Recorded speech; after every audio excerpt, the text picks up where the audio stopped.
This session is being recorded for those who can't be with us live. And let's see here. And without any further delay, I will pass it on to Staff Sergeant Scott to introduce himself.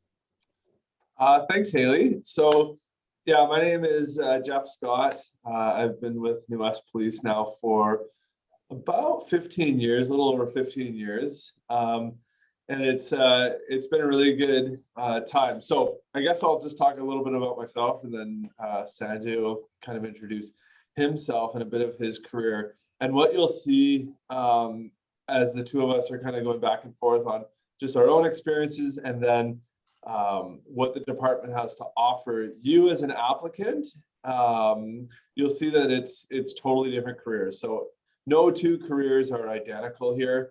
There's a lot of diversity in the careers. So I've recently been transferred from recruiting. So I was in Sergeant Kumar's position as the recruiting sergeant for about just under 6 years.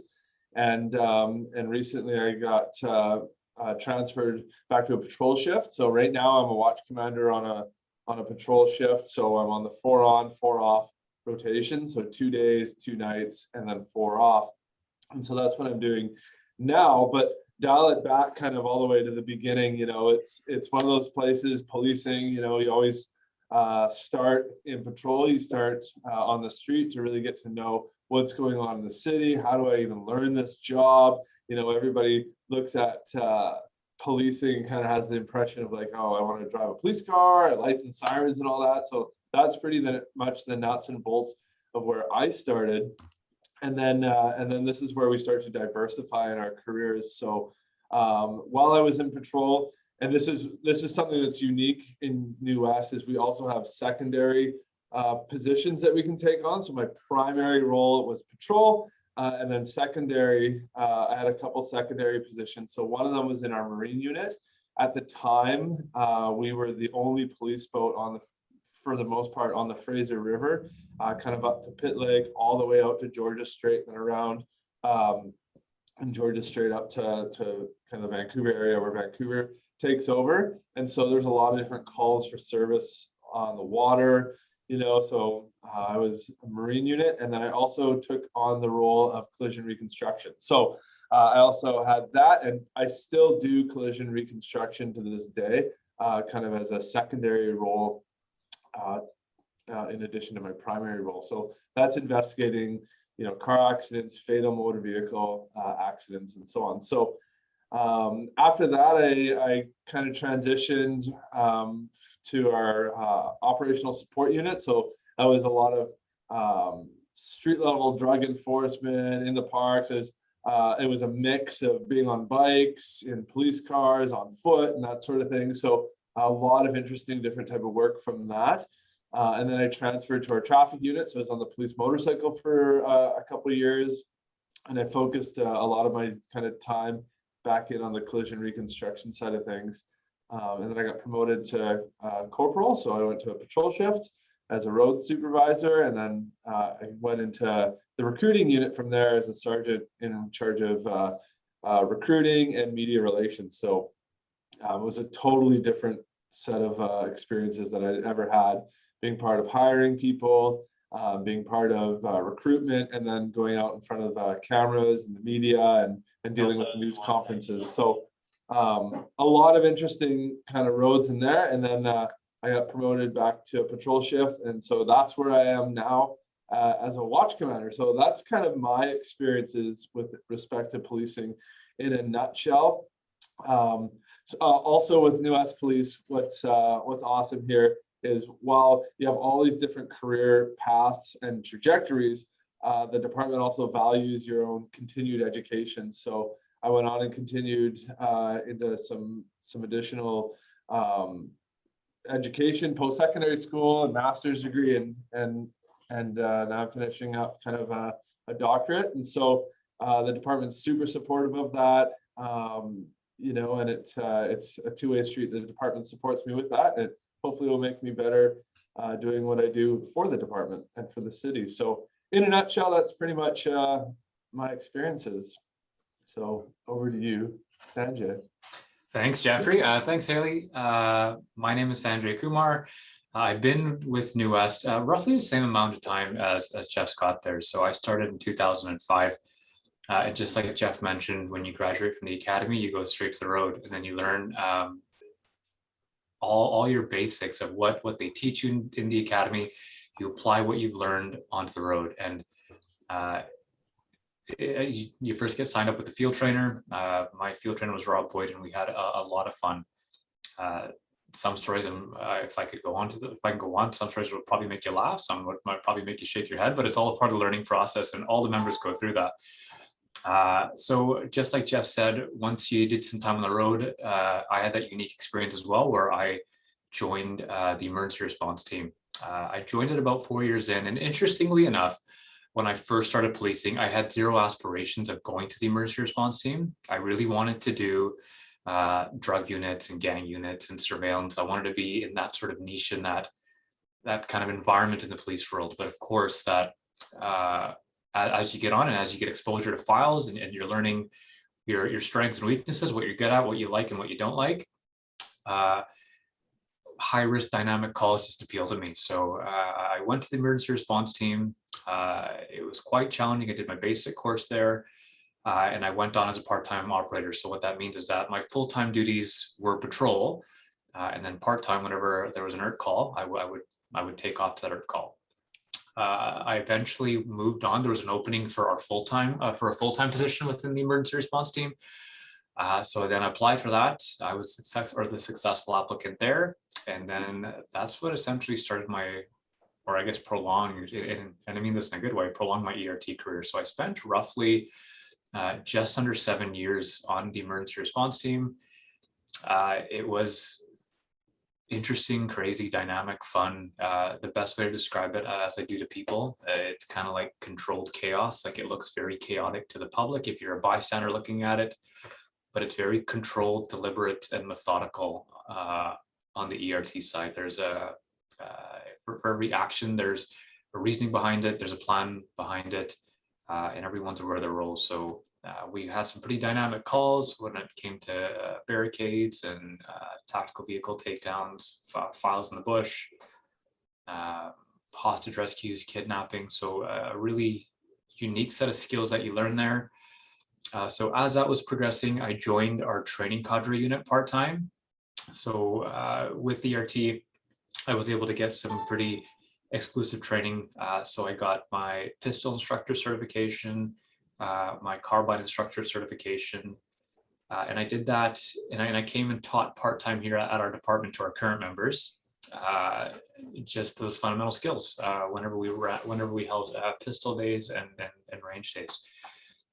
So after my ERT tenure, I came back to patrol. I spent a year on the road as a corporal, just to gather some experience. So gather some more experience in some different aspects of files and supervising people. And then I went into the major crime unit from there. So again, if you think about my career now, so I started off with patrol and DRT, which is kind of one side. Then I went to the other far end spectrum of policing, which is major crime. And then I worked complex investigations here. So while I was in MCU, I was still part of the training cadre. I got my use of force instructor certification there. And so now I'm a use of force instructor for the department.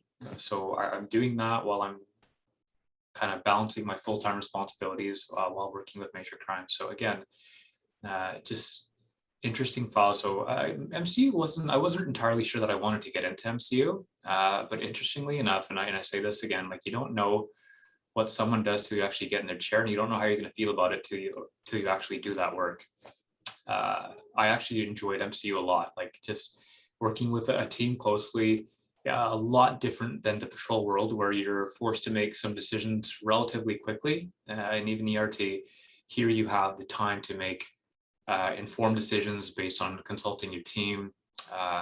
Investigations can go in many different ways, and you learn the positives and negatives about making informed decisions about how a file kind of takes shape and which direction you go, and the consequences of that as well. So for every action we take, for every decision we make, there's also some things that aren't going to work in our favor. So we have to balance that, making those decisions. But again, some great files, like anything up to and including a homicide, kidnapping files, confinements, serious assaults, assaults with a weapon, files involving children. So again, the exposure there to what you learn is endless, I think. And for every, like, it helps building your confidence, even knowing like the patrol world and even the dynamic ERT world, all that decision making, like you don't forget about ERT when you come to major crime. You actually apply that still. So interestingly enough, I still got to utilize those skills in files, knowing how where an investigation or how it would end up. Once I got to major crime, I got promoted there to sergeant, and then I slowly came to Jeff Scott's chair here. So in recruiting. So now if you think about, again, my policing world, the triangle, you have ERT and you have MCU, two extremes, and then the other extreme now is now admin. So again, something new. I'm still getting used to it. I've been in recruiting now since September. I juggle media on the side. I'm not great in front of the camera yet, but I try to take my tips from Jeff and Haley here as to how to structure these releases. And again, like there's only so much information you can give out. And of course, reporters do their job and they pry and pry and pry. And you give them what you can, and you kind of stick to your key speaking notes. But and on the same side now recruiting, again, like I'm learning this world, but I've been here for a good, I think 6 months now. I think I've got a decent handle of it. Jeff, maybe you can comment on it. No, you're doing great. Got a decent handle on it, but again, like recruiting will never stop. It's a fun time in policing right now for sure. Yeah, and I think like what's important about knowing a little bit about us. I mean, we're two of X amount of people who work here, and it's totally different career trajectories. You know what I mean? And I think, and I'm not sure if you want me to highlight this now or later, but I think one of our goals is to show you what New Westminster Police has to offer. And then the other goal of tonight is how to make you as an applicant successful. So we'll probably give you some insider information for tuning in tonight and hopefully watching online after the fact. Yeah, but I would just want to touch on, like, some people think, okay, New West Police or an agency the size that New West is, we're kind of that mid-range size of police agency. You know what I mean? Like that. We kind of have the saying where we're too big to be small, too small to be big, kind of that medium size. And people think, okay, well, maybe my career trajectory and my options are limited because of the size of the department. I would say it's actually the opposite to that. I don't know, Sanjay, if you want to jump in here, but from my experience, having been in recruiting, which also has HR component, there's so many different career options available to our members. Do you want me to touch on that now or later? What's that? There are a lot of postings that come out, and they come out frequently. Yeah, absolutely. Yeah. So, oh, sorry. Go ahead, Haley. I was just gonna say, I feel like you're just getting a little ahead of yourselves. There you go, Jeff. Screw that up. Sorry to interrupt. I just have a couple of things before we get into the process, which you are touching on and you're doing a great job of. So I forgot, I neglected to introduce myself. My name's Haley Finnegan. I do strategic communications here at NWPD, and my role is to help facilitate this and to moderate the Q&A. And I see that a few of you have discovered the Q&A button down at the bottom of your screen. So at any point during this evening, if you have some questions, just click on there, type your question in, click send, and we will address all the questions at the end after Staff Sergeant Scott and Sergeant Kumar talk about the application process and give you some of those inside tips.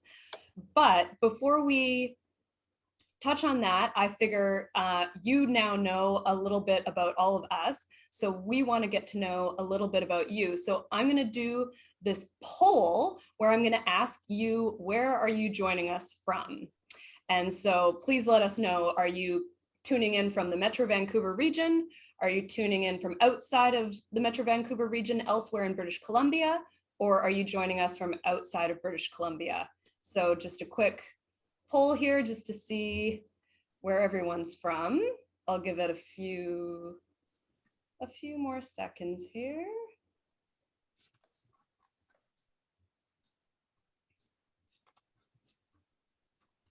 Awesome. Okay, looks like the majority of people are joining us from inside the Metro Vancouver region.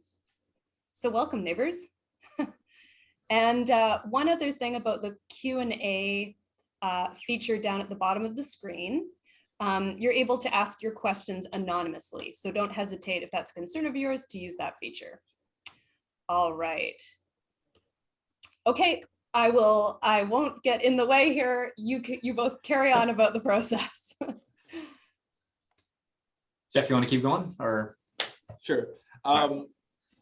So I guess, now that we know where people are from, and I think that's really important because that'll kind of guide maybe some of the information that we give you. So people outside of the Metro Vancouver area and people outside of British Columbia, absolutely you can apply. It's the same process as anyone else. We try to make it so that we limit travel, especially because of COVID. I mean, we can use something like Zoom or whatever to go through the process with you at a lot of levels, but we do try to minimize travel just to minimize expenses for people outside of the Metro Vancouver area and outside of BC. So the information we're going to give you is relevant for you as well. But I would just want to touch on the big question in my mind is why New Westminster Police? So a little bit about me is I chose New Westminster Police, a little over 15 years ago. I went through the application process, and what drew me to New West Police is you have the big city types of calls. Like, it's an urban environment. We're surrounded, it's the center of the greater Vancouver area. We've got Surrey to the south, and Burnaby to the north, and Coquitlam and Richmond and Delta all surrounding us. And so it's a real urban, a dense urban environment in the city. And so you have the big city style of policing, but in a smaller area. So the community, you can really get to know who the people are in the community, and who your partners are. So we all know each other, on a personal level, which to me is a huge attraction. That's a reason why I initially chose New West and why I want to stay at New West. There's other agencies sometimes trying to poach you or trying to poach people over. I was, recently asked to go over to another agency. I declined that offer. I said, thanks, but no thanks. I love it here. I have loved this career and the city.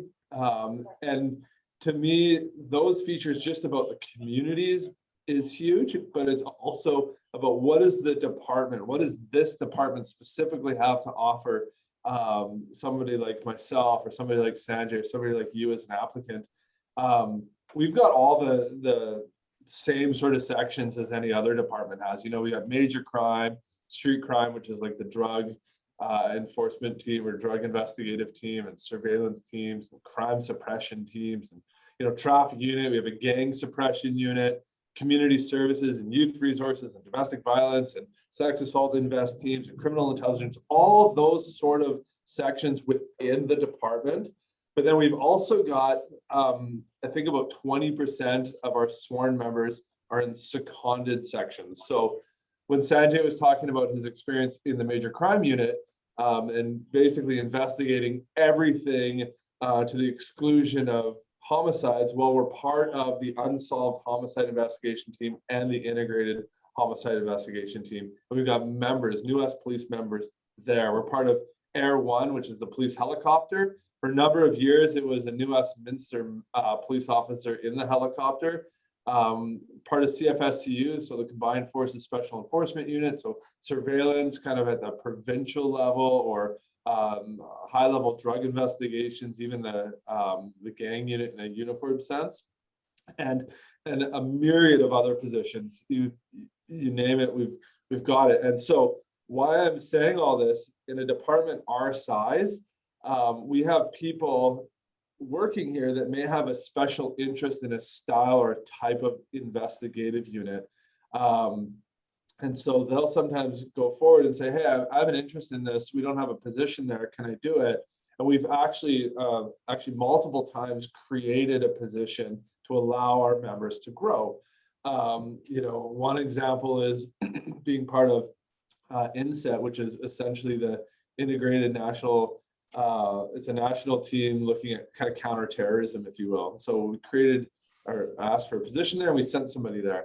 So in my time in HR too, when we had openings for CFSU, bigger departments might have 10, 15 positions there. We may have 3 or 4 or 5 positions there.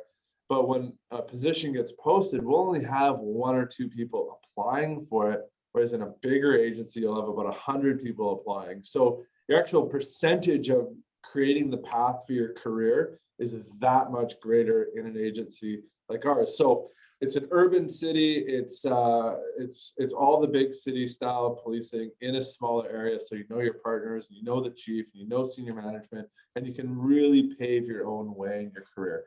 So that to me is a major reason why I chose New West in the first place, and why again I'm choosing New West 15 years later, even though other agencies are actively looking for people. I've actually said no thanks, but no thanks. Thanks for the job offer. I'm not interested.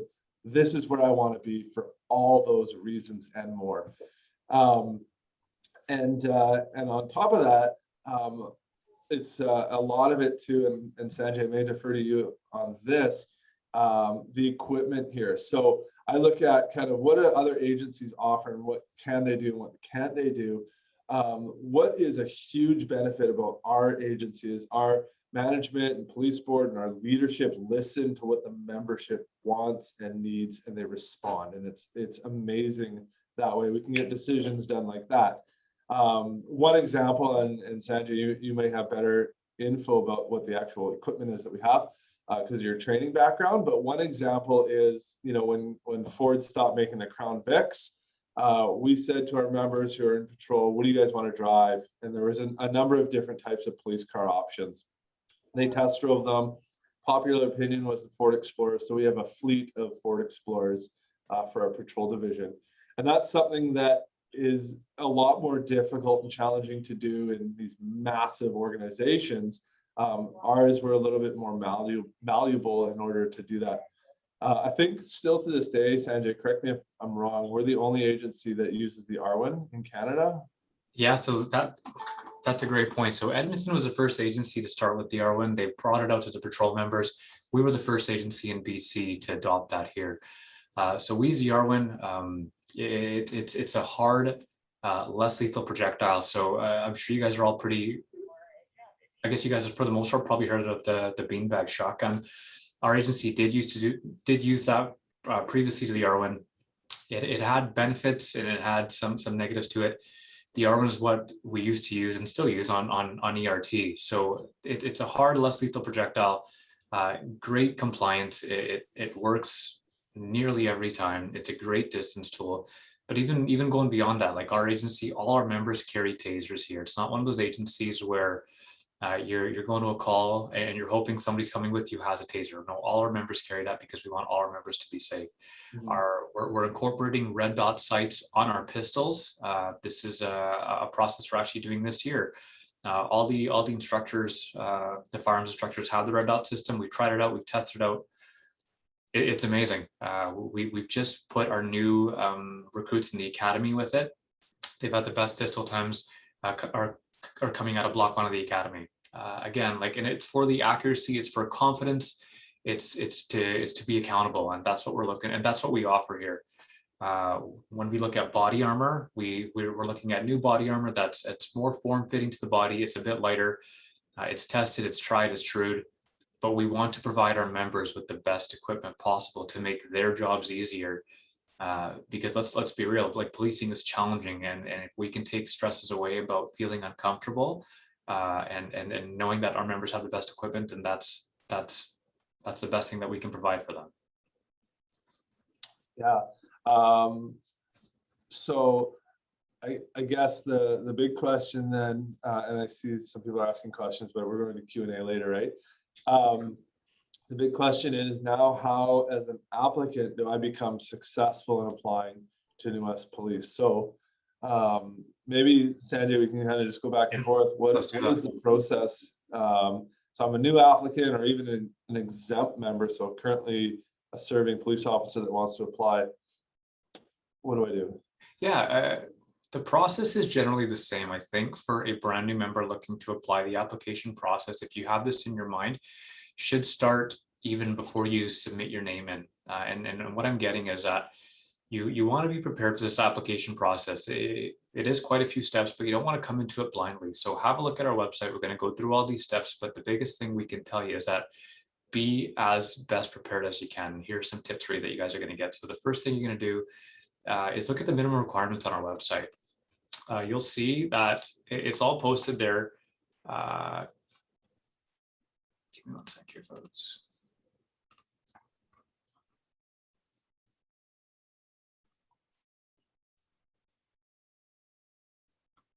Just for the first step? Yeah, I'm looking the application. Where's there it is. Sorry. Minimum requirements. So you got to make sure that you're 19 years of age, that you're a Canadian citizen, or at least have your PR.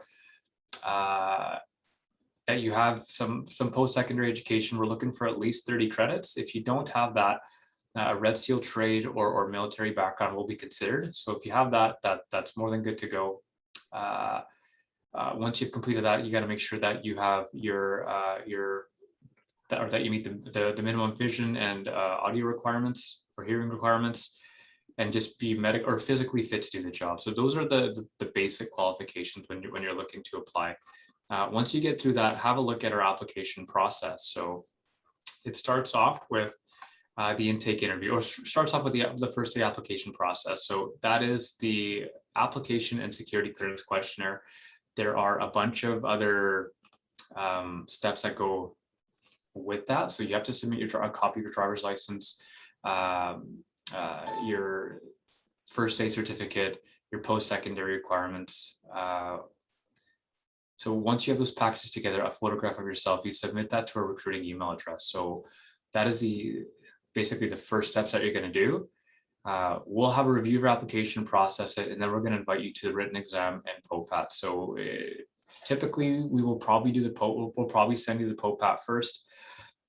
So the POPAT, what is that? So it's a police officer's physical ability test. It's a course that's designed to test you physically. It's very anaerobic. The qualifying time is you have to get within under 4 minutes and 15 seconds. So I highly encourage you guys to watch YouTube videos and even take practice sessions on what the POPAT feels like. I do not encourage us sending the email and this being your first time doing it.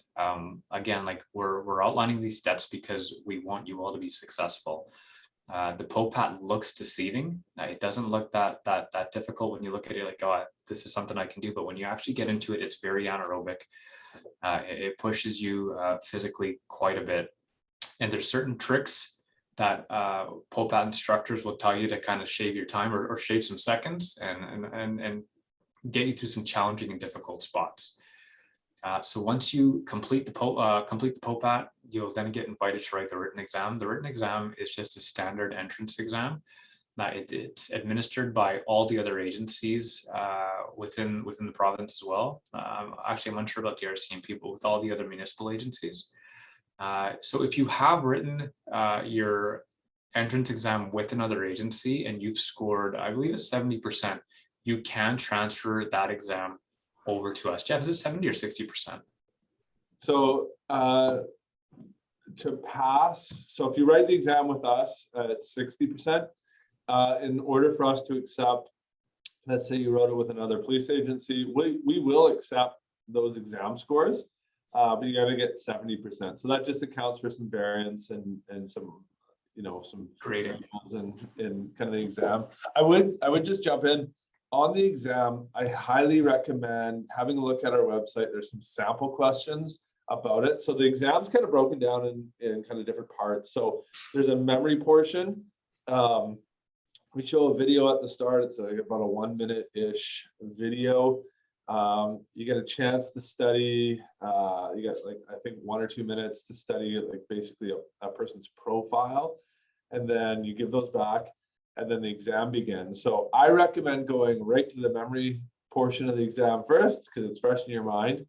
And then there's other elements of the exam. So there's written portions, so sentence structure, a little bit of grammar. There's a little bit of math on there. And then there's essentially a short story, and then you got to write a synopsis of it, so a summary of it.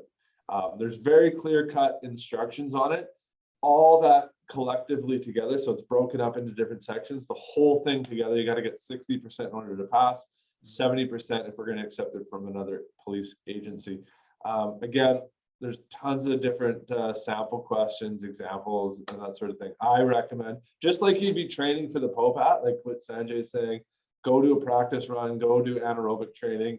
Also look at the ethos exam or the entrance exam and have a look at some of the sample questions there as well. So that would be my recommendation on that. I would also, just before we kind of jump some tips on suitability interview, I go back to the application stage and the security clearance questionnaire. So some of the questions can seem overwhelming or daunting or anything like that. Give us full disclosure then on what the questions are asking. We'll kind of make some decisions on files and then we'll move forward. So the reason why that's important is, one, integrity and honesty is critical in this career, but also later in the process is the polygraph exam. And if you've disclosed everything that's relevant up front, then there's nothing to worry about the polygraph. All it essentially does is verify that you've told us the truth. And so that's what I'd recommend at the front end. If you have any questions about, oh, is that disclosable or not, feel free to send us an email. We'll tell you, no, that's not relevant. Some people want to just kind of put everything about their life out there. There's stuff that's just not relevant to an employer. So have a look at that. And I think that's important as well. So on the minimum requirements, minimum age is 19. There's no upper age limit. So we want to hire people of all different age groups and demographics and ethnicities, and we want to be representing, the agency needs to represent the public that we serve. And so if you're looking to switch careers, you started a career and you're in your 30s or 40s or whatever, yes, we will actively recruit you, and that helps just with the life experience level for our members on patrol. So that's what I would say about those kind of first steps. I'd also say you'll look on our website. Don't be alarmed if some of the steps go out of order. That means really nothing. It's just how we're going to process people. So yeah, I guess the next is suitability interview. Yeah, the next is suitability interview. So once you've completed first your application, you've written the exam and you've had your POPAT, you'll then get invited to the suitability interview. So the suitability interview is with myself and Staff Sergeant Damon Ward. We sit down with you and it's our chance to get to know you. And some of the things we're looking for is, one is if that the New Westminster Police is a good fit for you, and vice versa, if you're a good fit for the New Westminster Police.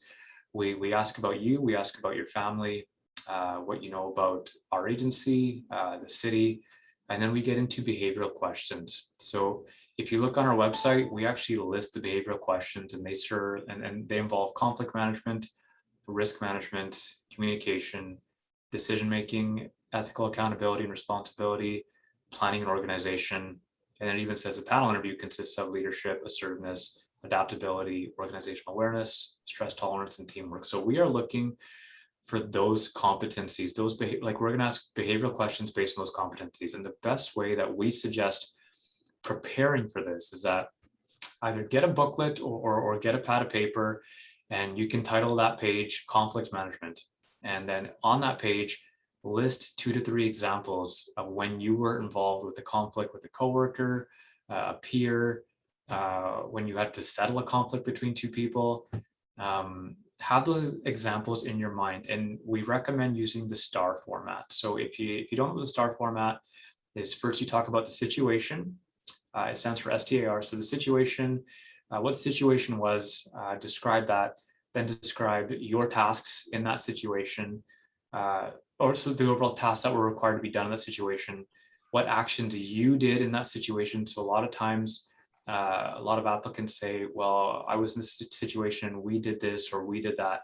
We specifically want to hear what you did in that situation, and then the overall result. So if you can incorporate, when you respond to your answers, respond to our questions in that star format, it paints a really clear picture about what happened in that and what occurred in that example. Do you have anything more to add about that step? Yeah, definitely, start thinking ahead about this, because behavioral based interviewing, you want to really be able to paint a picture of your experiences. So again, we've got all the competencies listed. Those are basically, we're going to ask you a behavioral based question for each one of those competencies. Like how a behavioral based question sounds is, tell us a time when you had to, so for risk management, tell us the time when you had to manage safety for yourself or others, and what did you do?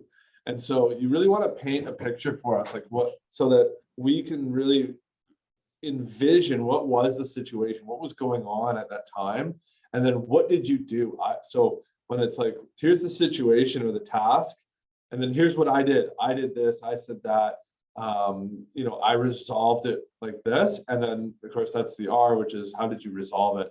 And so it kind of completes that picture for us. Kind of in your preparation, generally speaking, and this isn't a hard and fast rule, but generally speaking, a good behavioral based interview answer will be somewhere in that kind of 3, 4 to 6, 7 minute range. If you're too short, like if you're, a minute, you probably haven't given us enough detail. If you're 10 minutes or more, you're probably using too many words to describe a fairly simple situation. So that's just in your prep. Just aim for that. Again, not a hard and fast rule, but it will help you know, am I answering this question? The other half of that, and why I think what Sanjay's saying is super important, by writing down, here's competency 1, here's competency 2, 3, 4, and so on. Then factually, am I actually competitive and ready to compete in this process? Or do I need some more experiences in my life? So if you look at it where it's like, okay, I've got examples for everything, I'm good to go. Absolutely, you've answered the question. You might be, maybe on the young side where it's like even 20 years old, but you're super competitive because you've nailed all these things. Or you might be in a place, I just don't have these sort of experiences. I've never experienced conflict in my life. I've never had to resolve it. So now you got to start thinking and reflecting, when was there a time when I would have demonstrated that competency? The other half of that, and why it's really important to prep, is so that you're confident coming into the interview, and we're confident in you as an applicant. Between the two interviews, so the suitability interviews with Sergeant Kumar and Staff Sergeant Ward, and then the panel interview, which is a similar sort of interview, but with the other competencies, is with our senior management team. So 3 or 4 inspectors. I think it's 3 of the 4 inspectors in it. Very similar interview, very similar layout. If you've prepared, then that really lowers the stress and anxiety for you as the applicant coming into that interview format. So one thing I just want to add there, so like Jeff mentioned a good example there, like risk management. How did you manage safety or risk to yourself and others? We're not looking for superhero examples. We're looking for everyday examples that shows that you had to put some thought into a decision. There were positives and negatives to whatever decision that you made there, but also explain what was going on in your thought process to make that decision. Like that is key as well. Mm-hmm. It's about what could have happened if I didn't do this, or what are some of the consequences? Like again, that goes into your thought process, into how you articulate your answer, and that's really important as well. So with that, and I know we're doing Q&A later, but it's kind of relevant now. Somebody did ask about bringing notes into an interview. Generally speaking, we'd say no. And I realize some different interview teams may think otherwise. part of the interview isn't necessarily to test your memory. Part of the interview is for us to get to know you as a person. And so if somebody's sitting there reading a script or notes, we're not really seeing the real you. You know, we're not looking for a scripted interview. We're not looking for someone to come and present as though there's somebody else that you think we're looking for. We actually really want to just see the real you. Who are you? What's your tone? What's your interpersonal skills? Who are you? And we're picturing, yeah, they got the competencies that they need for this, but can I also picture working with this person? And so bring your personality, bring who you are to the table. And oftentimes when I've seen it, people just reading notes, yeah, it's a great answer to answer the competency, but we've really not actually seen who the real person is. So that's kind of the rationale behind that. So to answer that question now. So again, this is setting you guys up for success. This is what we are telling you. Please take our advice. Like, I'll be honest with you, and I think Jeff can too. Like, we have seen people come in unprepared, but we host these sessions often enough that we encourage you guys to take our advice here. So we'll kind of keep pressing here. So step 4 is a police recruit evaluation. This is designed as an in-house assessment from our training cadre. So they know nothing about the applicants going into it. The applicants know nothing really about the training session or this pre-recruit evaluation.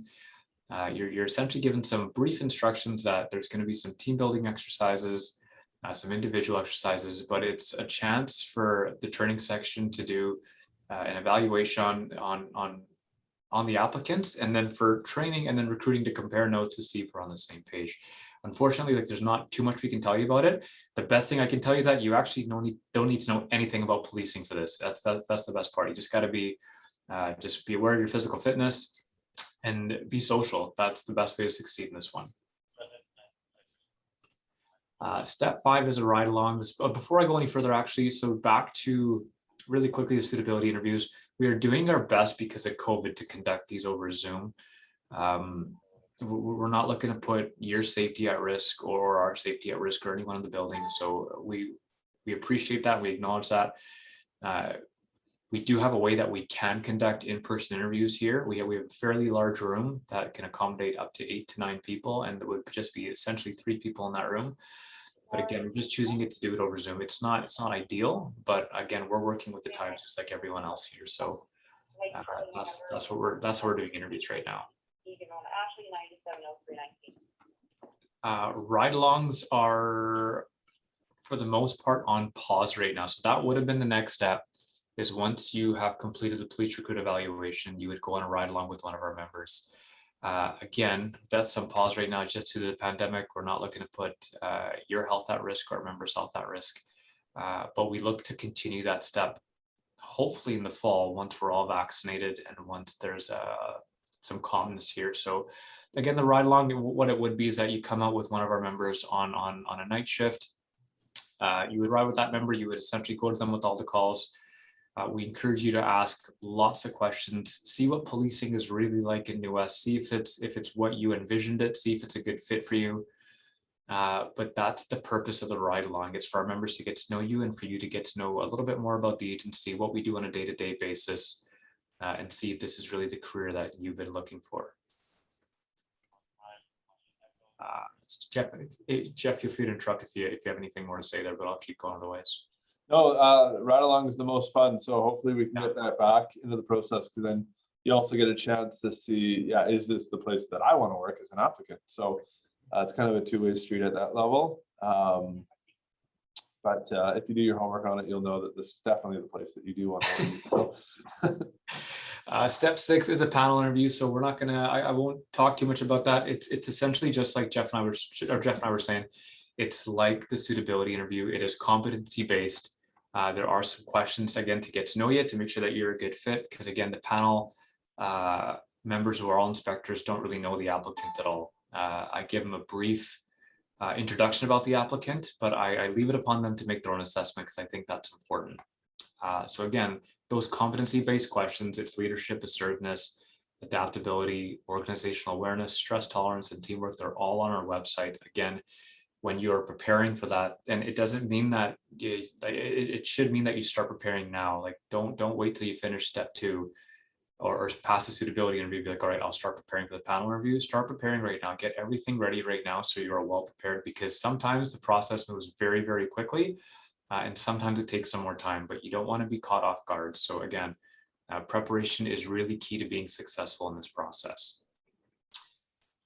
Once you complete the panel interview, you go on to the background investigation. So background investigation is when we assign a background investigator to you. They are all former police officers who have some experience in major crime or recruiting, and their job is to just learn more about you. So the background encompasses a medical exam, a psychological test, and Jeff mentioned earlier the polygraph test. There's nothing to prepare for the medical exam. There's nothing to prepare for any of the 3 stages, actually. The medical exam, we use Medisys here in Vancouver. You go there for a good couple of hours. They put you through some physical testing. It's nothing crazy. It's from my recollection, I think it's like push-ups, sit-ups, running on a treadmill. Like, again, nothing that you wouldn't have been able to do if you pass the POPA. The next part is a psychological test. We send you to our psychologist. You have to sit down with him, and you talk to him and you discuss your past and your future aspirations and your goals. And then the final step, there's a polygraph exam. There are ways, again, like people always watch videos to like, how do I beat the polygraph exam? We encourage you not to do that, because we've had applicants that have, and this is after talking to them, that have watched polygraph videos and you get told to behave a certain way, but when you're hooked up to the machine, the results don't match of what you're trying to do. So it comes out with an inconclusive result. It actually doesn't favor you at all. There's all these tricks about how you can try to beat the polygraph, but again, your assessor is well aware of what these tricks are and well aware of you trying to defeat it. So again, it looks poorly upon yourself if you try any of these things. We want the best out of you. We want the best out of the applicants. And if you disclose everything so far, then there's going to be no issues going forward. Do you have any comments on those? No, not really. I mean, the purpose of these is to make sure you're medically fit, that you're psychologically fit, and that your integrity is a fitness for us. So that's kind of the purpose of the background. With references, you do provide 30 references. We may or may not talk to everybody, and we'll certainly go off that list. Don't be alarmed if we talk to people who are off that list. We do take certain interviews with a grain of salt. If we speak to an ex, and oftentimes though, when we do speak with an ex, while they may say, this person wasn't great in a relationship, but they'd be actually a really good police officer. So that's kind of what we're doing. So we do go off of the list as well, but don't be overly alarmed when we do. Again, great advice by Sanjay with respect to the polygraph. People do come into it nervous. I would be nervous getting hooked up to it too. But if you've disclosed everything that we've asked, and if new things come to your mind along the way throughout the process, disclose it. Bring it up at the suitability interview, at the panel interview, send an email if it comes to mind, so that it's all out on the table when you come to the polygraph. New disclosures, there's a distinction between new disclosures that you genuinely forgot about versus that you've intentionally tried to deceive us of. New disclosures that genuinely your mind was refreshed because a polygraph examiner asked it in a certain way, totally fine. We'll accept that. So that would be pretty much it on that level of thinking, but definitely disclose at the front end, because then it just becomes a verifier as opposed to an interrogation. So that's right. And then, so now you're near the end here. So once you get through all those 7 stages, the next step is an executive interview with our chief constable or deputy chief constable. That's pretty exciting, because you can almost taste it. So once you have that interview, they get to know you a bit, make sure that you're a good fit for the agency, make sure that the agency is a good fit for you. They learn about some of your goals, your aspirations, what you want to do in policing. where you see yourself in 5 and 10 years. But again, it's to get to know you in that interview. And then once you complete the executive interview and you're successful there, you're considered on the qualified list for any future vacancies. So what that means is that we have people right now on the eligibility list that are being considered for our next academy class, and then they'll get presented to the chief again to ensure that they are moving forward. So once you get that, and once you're accepted there, next comes job offer and hiring package to the Westminster Police. So we typically start orientation week roughly 1 week prior to the police academy starting. So this month, or I think that the next one coming up is, I think, May 31st, and we have a swearing date of May 25th coming up for our new members. But that is essentially all the steps. That is to how to prepare. That is how to be successful in this process. We strongly encourage, take our advice, run the POPAT, be prepared for your suitability interviews, be prepared for your entrance exam, be honest and forthcoming throughout the entire process, and that's the best way to succeed in this process. Awesome, thank you. That was a lot of really helpful information, you two. Now, before we get to the Q&A, this next poll will help us get a sense of who we're chatting with. So we're gonna ask you, what describes you best? Are you looking to start your career in policing, or are you an experienced police officer? I'll give folks a little bit of time here to complete this. All right. So we've got one experienced police officer, and the rest of the folks here are looking to get into policing. That is awesome. Great. So let's get to the Q&A. Okay.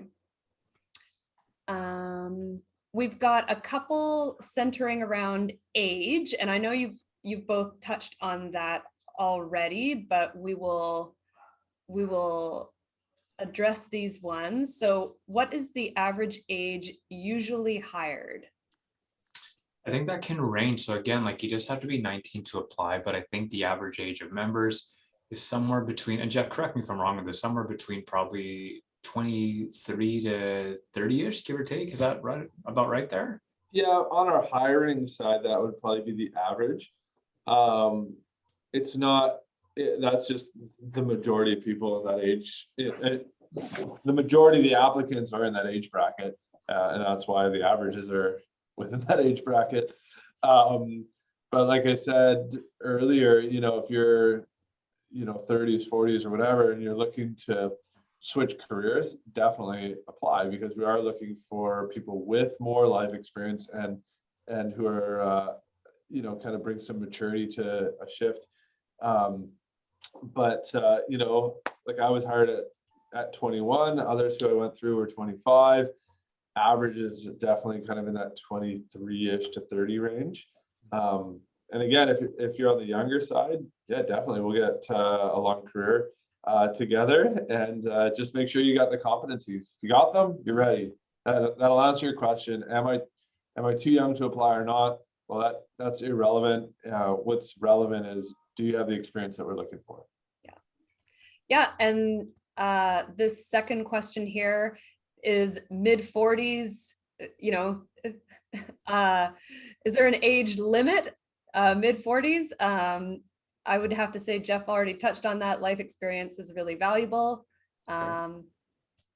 So there we go. Excellent questions, by the way, everybody. Next question. How many people are you planning to hire this fall approximately? Yeah, I can answer that. So we're going to be seeking right now, and this changes as well. It depends on how many seats we get earlier in the year. So, and this is from the Police Academy. Right now, the hope is that we're going to be asking, the anticipation is that we're going to be asking for 4 seats. There's a chance that could go up, but right now we've requested 4 seats in the Academy in the fall. Thank you. Okay, we've got a question here about reapplying and how that works. So, do you want to answer it? Or? No, I was just reading, but go ahead. I gotcha. So it depends. There's kind of four different, well, five, I guess. Well, four different streams essentially. So everybody's an applicant and applies. Either go on the stream where it's like you're getting hired or you're on the eligibility list to be hired. And then there's kind of three other categories. So one is you've been deferred, another is your file's been closed, and finally your file's been terminated. Terminated means we'll never hire that applicant, and generally speaking, that's something so egregious that's been done, you know, that we just can't, as a police industry or organization, get over certain things. Most people do not fall into that category. They'll either fall into deferred or closed. Deferred means we are very interested in you as an applicant, but there's some things that we want you to go back and get. Generally speaking, it's going to be life experience. Again, back in those competencies. So we'd say, oh, you need a little bit more exposure to risk and to conflict management. Maybe go look at something like loss prevention work or corrections or something like that. The other category is closed. That means you can reapply after a certain amount of time has passed, but we don't necessarily tell you specifics of what we're looking for. So there's probably some areas for growth, and you can do some reflection on that. So depending on what category you fall into, you can reapply after a certain amount of time has passed. And so to reapply, you'd have to essentially start the process from square one. There are times when we'll pick up where we left off, and you'll know that because we'll tell you that. So let's say, you know, you're just not able to pass the POPAT. You need a little bit more time with your fitness. You know, we may give you a 3-month or a 6-month deferral, maybe. In that case, we probably don't need your entire application to start from zero again. But if it's been 2 years, we probably will. So it really depends what category you fall into, how much time's elapsed. Generally, it's a case-by-case basis on how that reapplication would look. The most part, it would be starting over with a new application.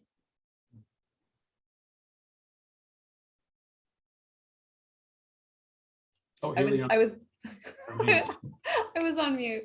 Oops. Thank you. Oh, all right. Sorry about that. Okay, we have a question here about volunteering with police to improve your application. So this person currently works at a BC Immigration Holding Center. Will this experience be enough to get started as an applicant, or is it important to have volunteer experience with police? My suggestion is that if you have the time and you are able to get volunteering experience, I encourage you to do so, whether it be with the police or whether it be with some other organization or whether it be tutoring. But it shows commitment. It shows that you really want to do this job. Again, like you're trying to sell yourself as a competitive applicant. So if there are other people that have the same background as you, but say other people have more volunteering experience, well, that person is already now set apart from yourself. So again, I encourage you to volunteer somewhere. It really makes you, I think, appreciate this job even more. Knowing that all the members working here have some sort of volunteer experience, that because they've wanted this job, they've committed to it, and they want to make themselves competitive. So I just encourage you to go out there and try that out for sure. Thank you. Let's see here. Okay. Some folks tuning in have had experience with our Reserve Constable program. And the question is there a different application for a full member position? So I guess making that switch from Reserve Constable to sworn member. I'm not sure what the entire application process or even the package is for the Reserve Constables. I mean, our application you can find online. So I mean, you can, if you're able to, when you have time, compare those applications. Our sworn member package is done online. It's submitted electronically. That's where we like to keep everything. Our reserve program, I don't think has caught up yet to that, just because recruiting here is, I think, the biggest thing on our minds right now. But they likely are very, very similar. Similar competency-based questions. But the reserve program is typically designed for people that are thinking about policing, want to know what it feels like, or have been encouraged to try to get some more experience. Again, that doesn't mean also, because we've had this happen as well, that once you're a reserve constable, we actually pick some of those applicants from the reserve constable program and plug them into the sworn member program, and then it's almost like they have already done half the steps for the sworn member process, which actually assist them in their application. Yeah, generally, so if you're an active reserve with us, you got a security clearance, you've done the polygraph, and you've done the ethos exam. It'll probably just be a few elements, like a couple interviews, and then elements of the background. So for the reserve program, you don't do the psych and you don't do the medical, so we need those completed. If you've gone through the reserve process, yeah, you'll need to give a member application you'll do our interviews. But if you've already written the exam, it's the same exam, so we can accept that. Mm-hmm. So and I think that person was in our new reserve process, but it's been put on hold because of COVID, and we're reactivating it now for September. We would have been at a point where people are training now to be deployed in September, but just the rise in COVID has really affected that. So if you want to transition from that process into the regular member process, I would think that you're probably starting at square one, because that process hasn't been completed. And I think that's kind of what the person was getting at as well in their question. So Thank you. And these questions are great. Keep asking questions if you've got more questions. And Staff Sergeant Scott and Sergeant Kumar, you don't mind, maybe I want to be cognizant of everyone's time, and it's almost 5 minutes after 8 now. Is answering questions for maybe another 5 or 10 minutes okay with you? Yeah, that's great. Yeah, I mean, okay. Jeff's working tonight, so it's fine. I'm here till 5 a.m. He's here till 5 a.m. folks. You guys can bug him all night. Call me. Well, keep asking those questions, and we'll go for a few more minutes here. So someone's asking, so once they have submitted the online application, how long does it take to hear back, and are only the people moving on to the next stage contacted? Yeah, a good question. Everyone's going to be contacted, and contacting the applicant, it just varies. And I apologize for the inconsistency here. If you were to apply right now, we would definitely process your application. We put you through the first couple stages, but you might see a bit of a lull then. The reason why is that we are actively trying to prepare for the May Academy class. So the finalists, if you want to call them that, we're trying to prepare those applicants to prepare for their chief's interview, and then get them hired and sworn in, and their first orientation week before they get sent out to the academy. So again, it happens in waves, and we want to have it flow consistently. But when a big date like this is approaching, we'll do the steps that we can. But the steps that require interviews, that's going to be me. I'm heavily going to be involved with the new applicants. So there's going to be a bit of a lull, but you will hear from us for sure. We'll try to get your first steps done. Absolutely. That'll be your POPAT and your entrance exam. But your suitability interview might be a little bit of a wait. But again, that's only because we have other things going on. And it's not because we're picking and choosing applicants. It's that we have to deal with the current academy class, and that's what it is. But all applicants will hear from us. Thank you. The next question we have is about the challenge of working a full-time job and the time it takes to fit in these steps for the application process. So this person asked, during the application process, how much time do we have if we're currently working to make sure we get our shift covered to come for the POPAT/written test or scheduled interviews? We'll aim to give you as much notice as possible. And if by chance you can't make it, completely understand that. Everyone has a job, everyone has a life, everyone has a family, they have a career. But we're going to give you as much notice as possible. Our POPAT window, we try to give a couple weeks. Our entrance exam window, it's been as little as a week. We try not to do that, but sometimes this happens. But again, if you're unable to make that session, that's no problem. We're just going to slot you into the next session. It's not like we're only going to run one POPAT or one entrance exam, or have only 3 days where we only conduct suitability interviews. We're going to try to work with your schedule. At the same time, we just ask that you try to work with us as well. Okay, let's see here. One question, I just got my permanent residency 4 months ago. Do I have to wait for 1 year or can I apply today? You can apply today. As long as you have PR or Canadian citizenship, you're good to go. That's Excellent. We have another question here about certificates and certificates being expired. My first aid level 2 certificate is expired. Do I need to have valid certificates before I submit my application on April 30th? It would be beneficial if you can get that. We also understand that sometimes because of COVID, especially right now, it's hard to get an eye exam. It's hard to get a hearing exam or even first aid, but we encourage you to do that. Yeah, I think that's the best way to put it. Jeff, do you have any thoughts on that? Yeah, I mean, we do need active certificate. So if your first aid's expired, generally speaking, you need an active one. That said, first aid is super quick and easy to get. And so if you have let's say the deadline is the 30th for the next intake.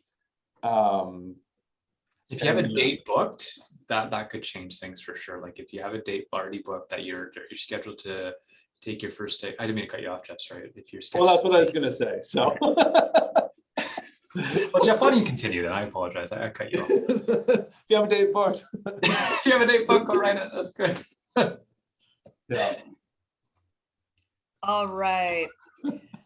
I've got a question here about, so an applicant has taken the ethos exam and got a positive result with another agency. So this question is basically, how do you manage applying to different police agencies at the same time? Again, so if you've taken the entrance exam with another agency, your score is transferable. You just have to have that recruiter send you an email with your score, and then you can forward that to our agency. Again, we are looking for a score of it's 60% at another agency, and you have to score 70 here. Or did I get that backwards? Backwards. So you have to score 60% with us or 70% with another agency to transfer it. There you go. Excellent. This question's about COVID and recruiting in general.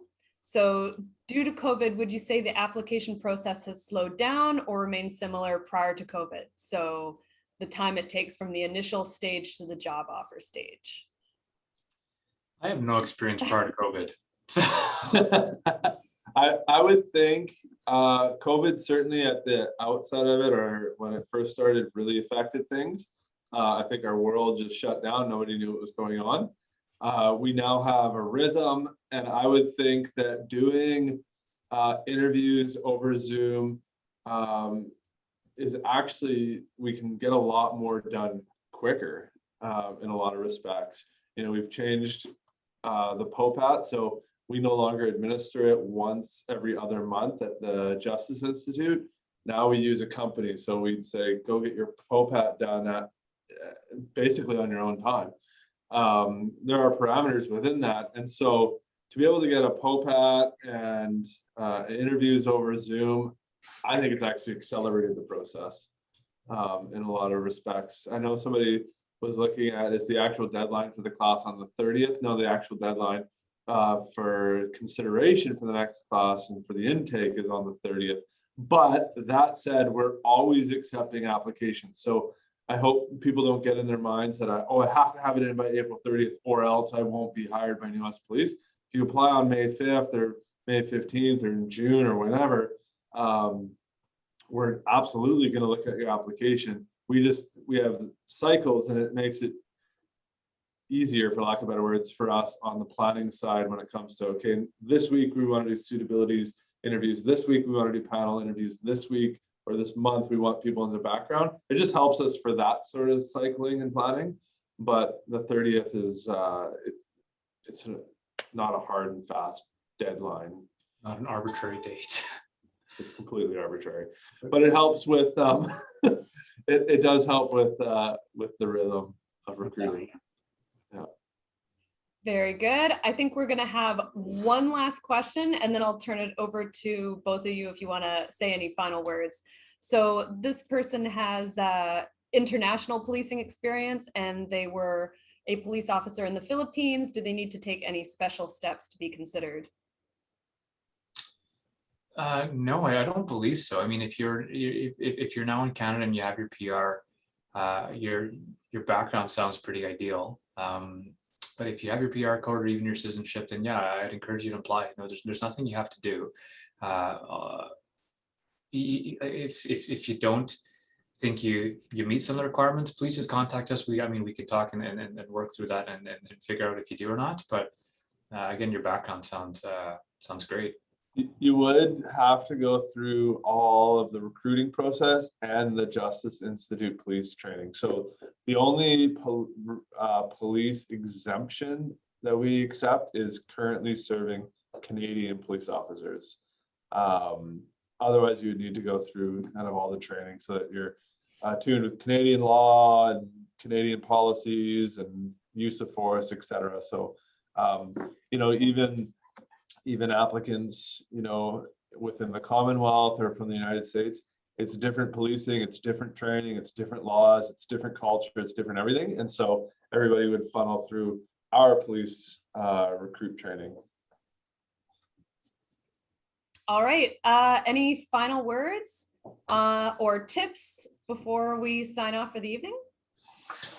I encourage you guys again, like if you are thinking about a career in policing, New West is a great agency. I think we offer a lot of opportunity, a lot of programs. It's a small, tight-knit community that offers, I think, big city policing. Like I'm unable to share this, but if I could share Jeff Scott's watch summary report from last night, there were some very dynamic and interesting calls. I wish I could talk to you about them, but I can't. I probably will do some media releases on them. But again, like if you think New West is a small city that doesn't have much action, that is the exact opposite of New West. As far as the application process goes, we gave, I think, a lot of good tips here tonight. Please, one thing I ask is please come prepared. We do these info sessions for a reason. We want you to be successful. That's why we are doing these info sessions. Prepare right from the get-go. Don't wait for that call like, hey, I'm headed to the POPAT. I better research the POPAT. Know what the POPAT is right now. Know what the entrance exam is right now. Even start preparing that booklet for your competency. Start preparing that right now. So when those calls do happen for you and those emails happen that, hey, we're looking to see if you're available next week to do this stage, that you are, yes, I'm confident and I'm ready to do that stage. So we're looking forward to seeing your applications. And if you're curious about Jeff Scott's night last night, the deputy tweeted about it. So you can follow him on Twitter at DCC Highland, and he'll have a little summary there for you. Yes, it was a busy night. It was good. That's what we signed up to do, Yeah, I would say New West has been an amazing experience for me. And again, just to what I said earlier, there's other agencies looking for people, and I was offered a position. It was lucrative and I turned it down. I'm not interested because I love it here. I love the city. I love the organization. I love the people. And it's a place that I want to be. I know Sanjay wants to be, Haley wants to be. Our members get on very well with one another and with the community, and the sky's really the limit with the direction you want your career to go. Like I said, there's no two careers that are identical with our membership here in this organization. So a lot of diversity in both of us are around the halfway point. And we've touched on many different sections and units and divisions within this organization. So I would recommend applying because you can make a full career out of this. That's wildly different than anybody else you know in your life's career. So Awesome. Well, thanks everyone for tuning in. If you think of any questions after the fact, don't hesitate to reach out and send the recruiting team an email. All their contact information is on our website. All right, everyone. Thank you very much for tuning in. Thanks, everyone. have a good Have a good night.